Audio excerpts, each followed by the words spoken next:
पहुंची। अरे ओ ब्यासी, अरे ओ ब्यासी, बोले क्या हुआ? बोले हमारे यहाँ से चोर चोरी करके आया। ब्यासी बोले इतने बड़े धनवान कबूते है, कैसे डकैती पड़ेगी? बोले ऐसा वैसा चोर नहीं है। फिर उसने कथा सुनी है, अमर कथा।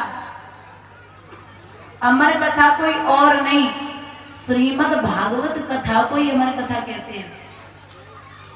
यही कथा भोले बाबा ने मैया पार्वती को श्रवण कराई थी।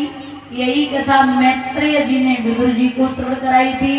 यही कथा सूत जी ने सौनकादिक ऋषियों को श्रवण कराई थी। और यही कथा श्री सुखदेव भगवान ने परीक्षित जी को श्रवण कराई थी।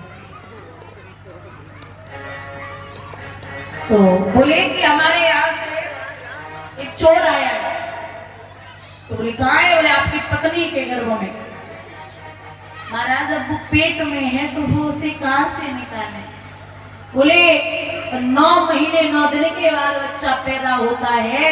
वही धुनी रमा के बैठ गए, लेकिन सुखदेव जी 9 साल हो गए बाहर नहीं आए, बैठे रहो। चले गए 10, 11, 12 साल के बाद जब बाहर आए तो जब बालक पैदा होता है तो रोता है।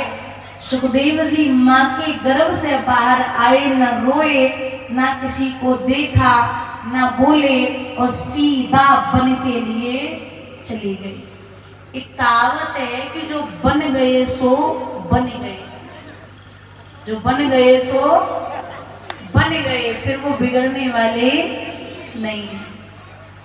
पीछे पीछे व्यास जी, अरे ओ बेटा, अरे ओ पुत्र, कहाँ जा रहे हो?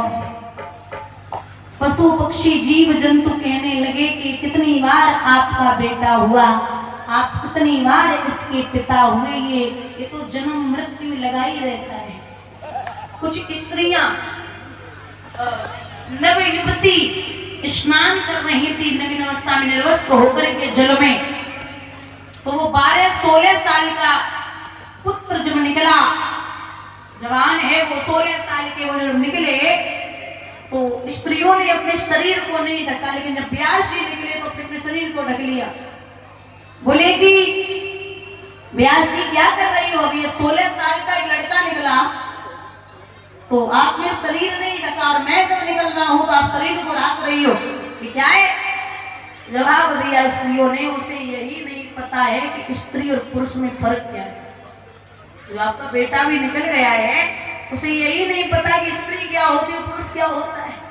उसे सब एक जैसे ही दिखाई देते हैं, उसे कोई भान नहीं है। वो इतना ब्रह्म में लीन है कि उसे फर्क नहीं पड़ता कौन नवीन है और किसने पहन रखा है। वो खुद टिकम्बर भेष में था।